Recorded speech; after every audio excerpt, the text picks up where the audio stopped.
So welcome back everyone to a new unit 4, sensation and perception.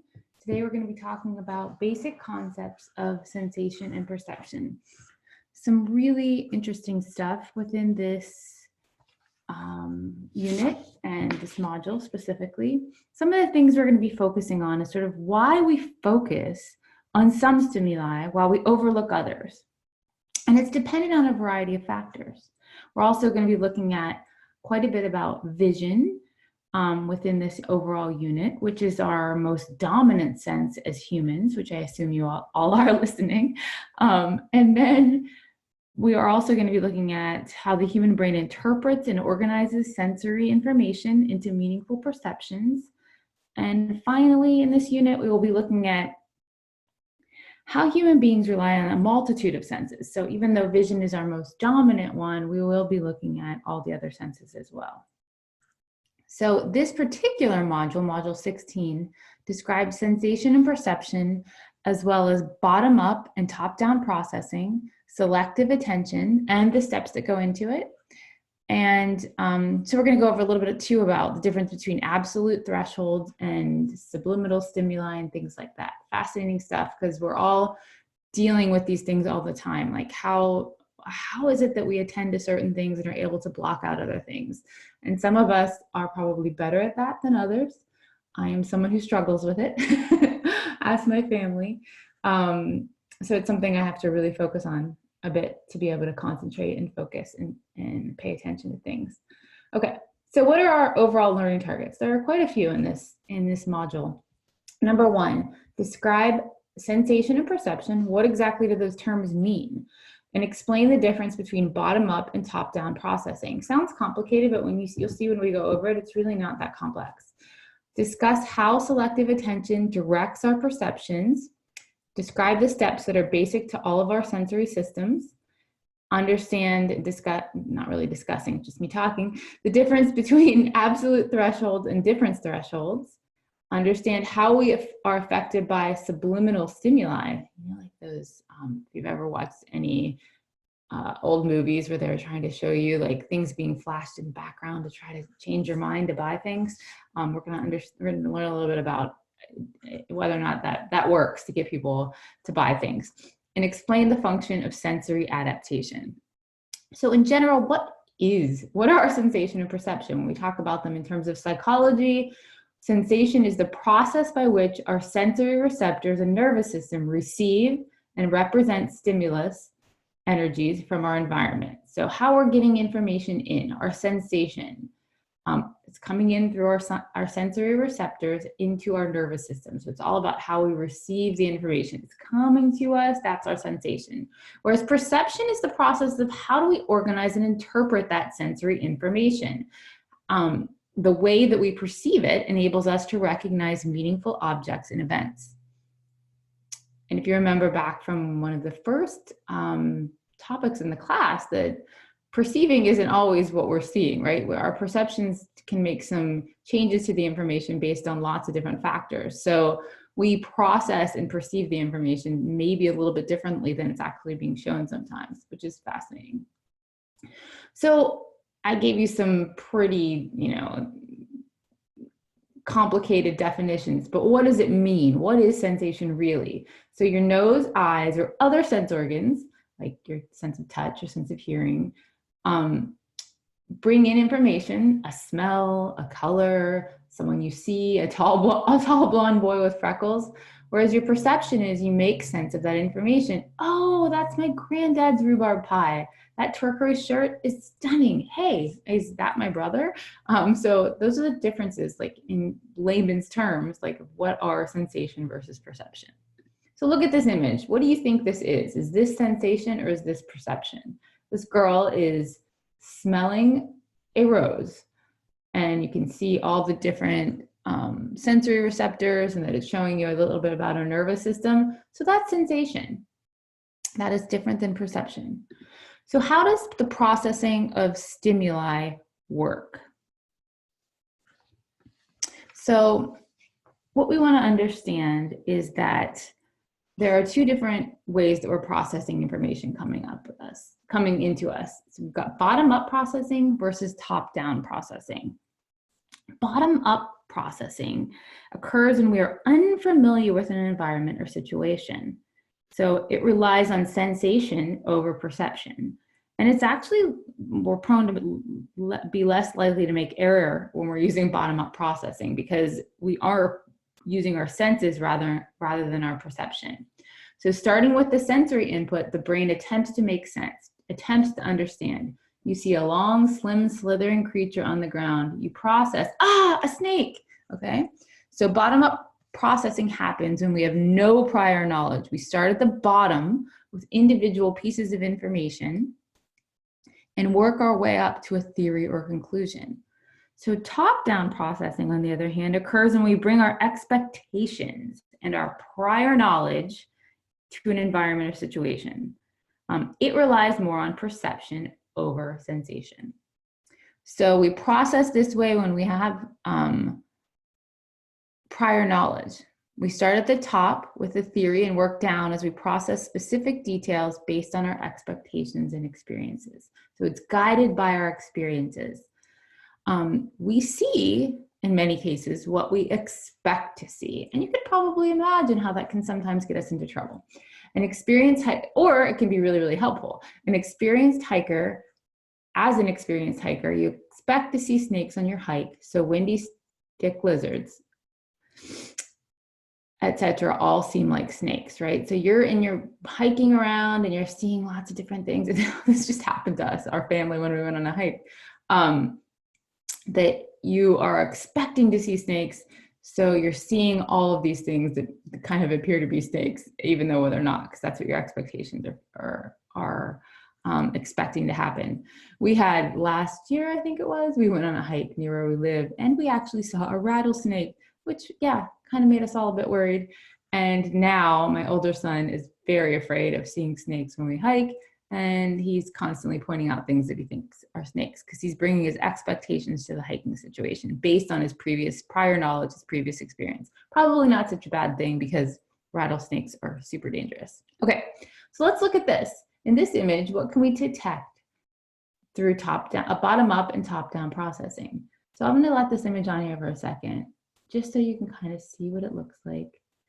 Kind of try to understand what the image is. So did you see it? Those are what's actually in the middle of that rose. What's so funny is that I've seen this picture so many times and I've taught about it many times, and I often forget when I'm going back, like, that this image is in the middle of it. Our sensory and perceptual processes work together actually to help us sort out complex images, including this hidden couple in this famous drawing, The Flowering of Love. So it's really a beautiful drawing if you think about it. And the fact that you don't notice it at the beginning is really fascinating and really cool. Okay, so what would you answer? A little comprehension check here. What occurs when experiences influence our interpretation of data? So we just talked about the different types of processing. This would actually be the top-down processing, right? It occurs when we bring our expectations, our prior knowledge to an environment or situation. Selective attention, what is that? Well, selective attention is our tendency to focus on just a particular stimulus among the many that are being received. If we think about it, we're constantly being bombarded by information everywhere. So how is it that we are able to just focus, like I said, some of us better than others, on a particular stimulus? Although we're surrounded by sights and sounds, smells and tastes, we tend to be able to pay attention to only a few at a time. So through selective attention, our awareness focuses, almost like a flashlight beam, if you want to think of an analogy, on a little aspect of all that we experience. We might think it's possible to fully attend to a conversation or a class while we're checking our text messages, but our consciousness is only able to really focus on one thing at a time. I really struggle with this because I'm always trying to multitask, which I know is not a good thing to do, but I have so many things to get done, and it really affects my ability to pay attention to things. Some interesting information: by one estimate, our five senses take in about 11 million bits of information per second, of which we consciously are processing about 40. But our mind's unconscious track intuitively is able to make sense of like the other 10,999,000 and so on bits of information. Just fascinating processes going on within our brain. Okay, so has this happened to you? Have you ever been at a crowded party with lots of your friends and everyone is talking really, really, really, really loudly? You're focusing your attention on the conversation with your friend nearby though. Then you're like in conversation, not really, everything else is sort of background noise. And then all of a sudden, someone on the other side of the room says your name and you're able to hear it, you pick it up. This is called the cocktail party effect. It's a very well-named effect. You focused your attention on one particular voice, the person who called your name. It was meaningful to you amidst the crazy loudness of all those other voices. I've had this happen many times, and it's always bizarre to me that, I'll be totally focused on a conversation and I'll be able to tune everything out. And then all of a sudden something, either it could be my name, or there could be something like, I can actually hear my child or my husband speak, amidst the sea of voices. So it's fascinating. So do you text or talk on your cell phone while driving your car? Now, some of you might not be old enough to be driving that are listening to this, but it's not a good thing. And you can tell by this image right here, it's a really, really bad thing. There's a lot of information about the problems with selective attention and our inability to focus on more than one thing at a time very well, and how it leads to accidents. Texting, attending to, the music you're playing, chatting on your phone even, and your selective attention is kind of shifting back and forth between the road and the competition. The competition being the texting or the music that you're trying to focus on. And our attention shifts more than we realize. One study showed a fascinating thing when they left people in a room for about, I think it was just under about 30 minutes with full internet and TV access. And on average, the people thought they switched their attention like 15 times from what they were doing back and forth between the other distractions in the room. But they weren't even close. Eye tracking devices revealed that 8 times that many switches happened. They thought they were only switching their attention about 15 times, and it was really more like 120 times in all. And I can attest to this myself, even though I know about this research. I'm totally distracted by technology. Is really problematic, right? While it's amazing in so many ways, it's easy to get distracted by things going on as I'm sitting here talking and my phone lights up and I'm distracted by it. And then it's hard for me to get back into what I'm talking about. So there I go. I'm gonna turn my phone over so I don't see any sort of alerts. Okay, so let's consider some of the research on selective attention. fMRI, remember that's functional magnetic resonance imaging scans, where you're going into like the little bit claustrophobia inducing tube. Scans show a 37% decrease in brain activity in areas vital to driving when a driver is just listening to a conversation. So it isn't about, we've got all these hands-free laws, which are great, but it's also just us focusing on other things, our brain thinking about other things in our driving. University of Sydney researchers found that cell phone users were 4 times more at risk of a car crash. That was in 2005 and 2007. And the National Safety Council found that 28% of traffic accidents occur when drivers are chatting on cell phones or texting. So we should all take this in. And I live in California, so I am hands-free. We aren't allowed to be holding it, but I do talk hands-free sometimes. And it is something we have to be really aware of and very careful of, especially depending on, if we're driving in some really stressful situations that really require our focus, then we need to be really careful about what kind of conversations we're having. So something like 1 in 4 drivers admit to doing it though. And one video cam study of teen drivers found that driver distraction from passengers, not just phones, from passengers, which was even problematic when I was younger, many years ago, that can be really related to a higher incidence of car crashes. And that's why I think even in some places there are laws that you can't drive until you get a different type of license, until you're a little bit older, when you have other teenagers in the car. And that's might be based on the research, that might be a really good thing. Okay, so it's not about the cell phone again, it's about distracting your attention. Using a cell phone, even a hands-free set, carries a risk 4 times higher than normal of having an accident, which is equal to the risk of drunk driving. So think about that. Our focus needs to be on driving when we're driving. It is so important, and we get so many distractions around us. This is why I maybe sometimes reprimand my own children who are distracting me when I'm driving, because I know that my focus needs to be on whatever situation, and if I'm distracted by their disagreement in the back seat, that it can really have an effect on my driving.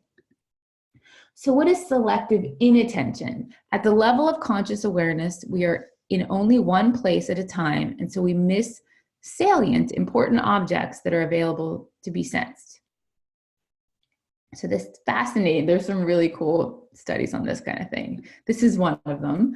Inattentional blindness is, again, failing to see visible objects when our attention or focus is directed elsewhere. So this is a famous study where people were watching this basketball drill and asked to count the number of passes between the white shirted players. In the middle of the video, an umbrella-toting woman saunters across the screen.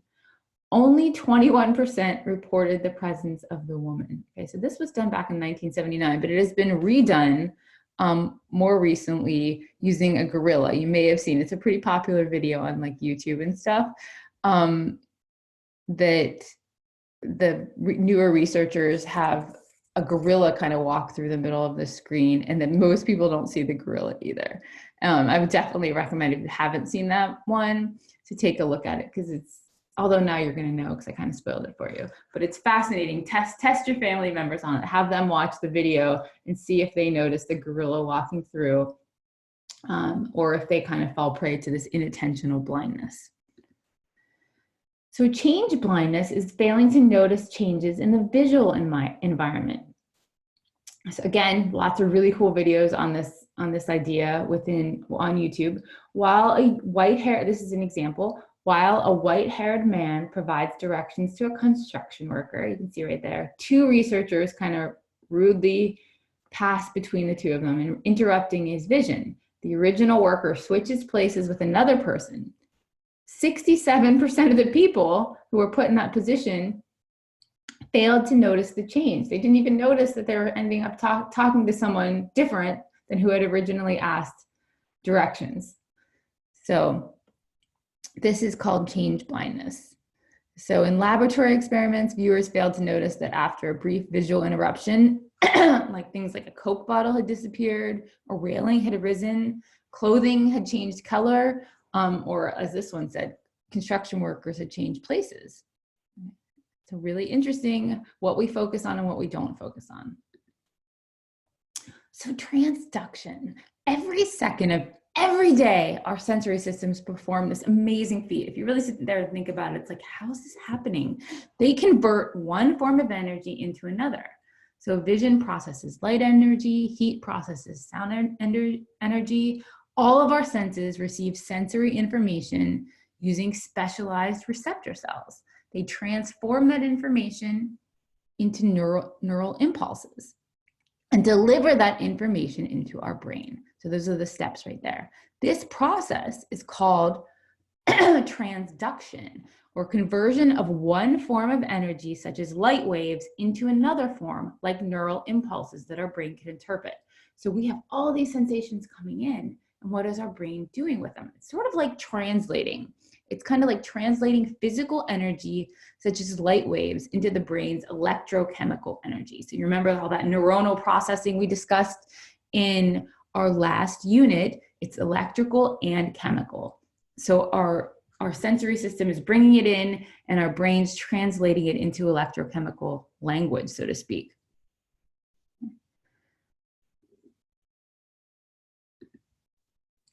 So what would you answer?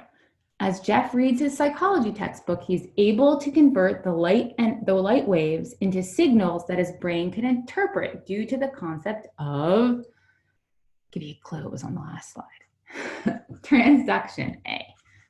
So psychophysics, that sounds really like a weird term, doesn't it, when you think about it? Doesn't sound like what it is to me for some reason, but it is the study of relationships between the physical characteristics of stimuli, such as their intensity and our psychological experience of them. It's not just really, really hard physics classes, which many of you might think are just hard in general. It's psychophysics, it's so hard.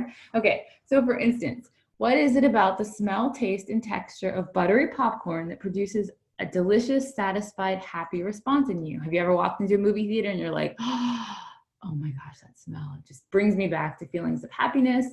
What might that be that's causing that? You know, you're kind of, that's what psychophysics is studying, that relationship between your desire and want of the popcorn and the happiness that it elicits from you and why that's happening. What is that relationship there? That is what psychophysics is studying. So what is the difference, some new terms, between absolute threshold and difference threshold when we're talking about sensation and perception? So absolute threshold is the minimum stimulus necessary to detect a particular stimulus 50% of the time. Whereas difference threshold is the minimum difference between two stimuli required for detection 50% of the time. This is known as just noticeable difference, and it's all abbreviated JND. So we're going to talk a little bit, this sounds a little bit complicated to wrap your head around. We're going to talk a little bit over the next few slides with some examples. How do we test for absolute threshold in a sense like audition? Audition not in terms of like auditioning for a play, audition in terms of hearing. Think about it, it's our auditory sensory system, and they call it audition. So a way to test for absolute threshold is when you get a hearing test. A hearing specialist, which probably almost everyone has had, a hearing specialist exposes both of your ears to varying sound levels. For each tone, the test defines the pitch at which you can detect the tone 50% of the time. So why is it that some people are better at detecting signals than others? Have you ever been caught texting on your phone during a class or by your parents in one class, but you can get away with it regularly in another class or with another parent? Did you know that even when parents of a newborn are exhausted from sleep deprivation, they can often still hear the slightest whimper from their baby, even though the loud sounds of the trash truck or screeching car on the street may go completely unnoticed? I can attest to this. I was totally like this. My husband thought I was some sort of ninja because I would like jump and startle as soon as I heard anything, any sound, and I was able to sort of process it and ignore everything else. Do you or your friends have different opinions about how much onion is too much onion on a burger? We have this in our house about salt. Some of us, me, love salt, and my husband isn't as much. He likes it, but not to the same degree. So he thinks too much salt occurs at a much lower level than I do. So what is the signal detection theory? So a theory predicting how and when we detect the presence of a faint stimulus amid background stimulation. And it depends on two different conditions: the strength of the signal, how loud the sound is, how bright the light is, how heavy the touch, and our psychological state, our experience, what happens, our expectations, what do we expect to happen, our motivation, why are we doing it, and how alert we are. Are we really, really tired? So say you can see the light, but can you tell when it gets brighter? Have you ever been in a crowd of families, like at a water park or an amusement park, and you yell "Dad" to get your father's attention? And then he turns around. He knows your voice. He's able to detect that sound. He's able to detect that sound among many different things. You know, how does a musician know when they're playing a little flat or sharp of their intended note? It's just a slight difference, that just noticeable difference.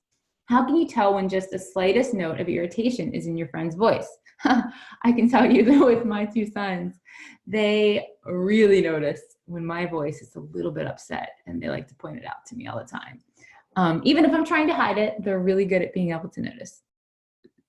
So Weber's law. What is Weber's law? To be able to tell the difference between degrees of stimulation, two stimuli must differ by a constant minimum percentage. So this is one of those things in psychology that is considered a law. And if you remember back to laws versus theories and hypotheses, there aren't very many laws within psychology, and this one is a law. So how will I notice the difference? So two lights must differ in intensity by 8% for you to notice the change. Two objects must differ in weight by 2%. Two tones, these are examples, just two tones must differ in frequency by 3%. These are just different, these are just examples. But the whole idea of Weber's law is that it's based on a constant minimum percentage. How does Weber's law help you explain the just noticeable difference? So the difference threshold is the minimum difference between two stimuli required for detection half the time. We experience this threshold as a just noticeable difference. And Weber's law tells us that the difference must vary by a constant percentage, as we showed in this last slide. Okay, it must vary by a constant percentage, not a constant amount. So what would you answer? Here's a little comprehension check. What principle states that to be perceived as different, two stimuli must differ by a minimum percentage rather than a constant amount? Just went over it. It is E. Weber's law. So how about subliminal messages? And how are we affected by them? What are they? So subliminal stimuli are not detectable 50% of the time. They're below your absolute threshold. You may not notice things that are subliminal stimuli at all if they're pretty weak. What's interesting is most studies have shown that we actually aren't that influenced. There aren't powerful effects for us to like buy things when there is subliminal messaging in the background. Because that is something that's really concerning. If people are like flashing images that are below your absolute threshold, are they causing you to buy things? No, but there is this effect called priming, which is the activation, often unconsciously, of certain associations, thus predisposing one's perception, memory, or response. So even if you don't think you notice a stimuli, your brain might, and it can have a bit of an effect. That's something to keep in mind. So what about sensory adaptation? It's the diminished sensitivity to stimuli as a consequence of constant stimulation. And why do we have this sensory adaptation? Evolutionary psychologists suggest that once we notice and evaluate a new stimuli as non-threatening, we can pay less attention to it. So we kind of adapt to it. When we know that it's not threatening, we can adapt and pay attention to something else. This saves our attention for new incoming stimuli or changes in the existing stimuli. And this could be really adaptive for survival. You could probably see how that could be. So has this ever happened to you? Have you ever noticed how you walk into someone else's, of your friend, anyone else's house, and it has a certain smell? I used to notice this a lot, like with my grandparents' houses. Have you ever noticed that it goes away after you're there for a while? It might have a really strong smell, but then your body adapts to it. Your sensory system adapts to it, and you don't even notice anymore. Do you ever look all around for your cell phone only to realize it was in your pocket? Has a family member fallen asleep in front of the TV, and to be kind, you turn off the TV and cover them with a blanket, and then they wake up? Those are all different examples of how our body goes through sensory adaptation. Why does it occur? Well, being able to ignore unthreatening, unchanging stimuli leaves us free to focus on things that are changing. Our sense receptors are alert to novelty. A new situation means we need to evaluate and assess it and check for danger. It's all about what are we going to do? How is it functional? How is it adaptive? How is it going to help us survive? If you remember back to just the last unit, we talked about evolutionary psychology and how are a lot of the things that we're discussing within psychology, things that are helping us survive, and how are we adapting to them in the environment. We perceive the world not exactly as it is, but as it is useful for us to perceive it. Really, really, really important statement right there. So I'm going to read it again. We perceive the world not exactly as it is, but as it is useful for us to perceive it. So what would you answer? Taishane went swimming with friends who did not want to get into the pool because the water felt cold. Taishane jumped in and after a few minutes declared, "It was cold when I first got in, but now my body's used to it. Come on in."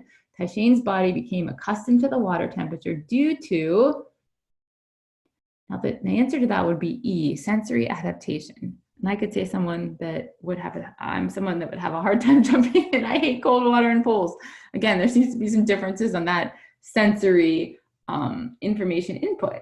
We have 2 people in our family that are really fine with jumping in really cold water, and 2 of us who are not. That their tolerance and their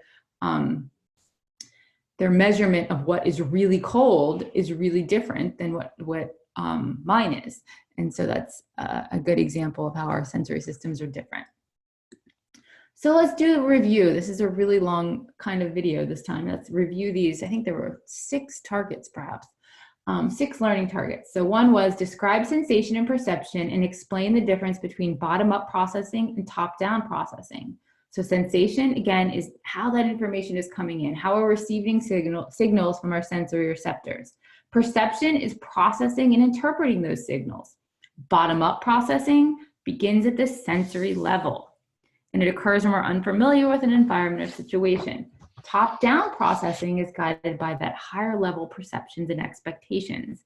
It relies more on perception and our prior knowledge. Second learning target, discuss how selective attention directs our perceptions. We selectively attend to and process a very limited portion of incoming information, and we're able to block out, some of us better than others, much, and often shift the spotlight of our attention from one thing to another. Focused intently on one task, we sometimes, often maybe, display inattentional blindness, including change blindness to other events that change around us. Think about that gorilla experiment. So next learning target, describe the 3 steps that are basic to all of our sensory systems. Our senses receive sensory stimuli, transform that stimuli into neural impulses, and deliver the neural information to the brain. This process, transduction, is the process of converting one form of energy into another. Researchers that study psychophysics are looking at the relationship between stimulu's physical characteristics and our psychological experience of them. So when you walk into that movie theater and you smell that popcorn and you become happy, psychophysicists would be interested in that. So next target, discuss the difference between absolute thresholds and difference thresholds. The former is the minimum stimulation necessary to be consciously aware of it 50% of the time. Now, signal detection theory tells us that perception depends on the signal strength and our experiences and expectations. There's the concept of difference threshold, which is the minimum stimulus difference we can discern 50% of the time. And Weber's law, which states that 2 stimuli must differ by a constant percentage. So remember with Weber's law, it's all about that there must be this difference by a constant percentage so that we can actually perceive the difference. How are we affected by subliminal stimuli? Well, priming shows that we can be affected by stimuli so weak we don't consciously notice them, and we can evaluate a stimulus even when we're not consciously aware of it. We can be primed by subliminal stimuli, but research indicates that such stimuli cannot persuade us or change our behavior. That's a good thing. And finally, explain the function of sensory adaptation. Sensory adaptation is our diminished sensitivity to constant odors, sights, sounds, and touches. When you walk into that house that you've been to before and the smell is so strong, like your grandparents' house, and then you don't notice it after a while, you become adapted to it. That is sensory adaptation. It focuses our attention on information changes in our environment. Okay, so that's the end. This was a really long one. Thank you for listening and take care.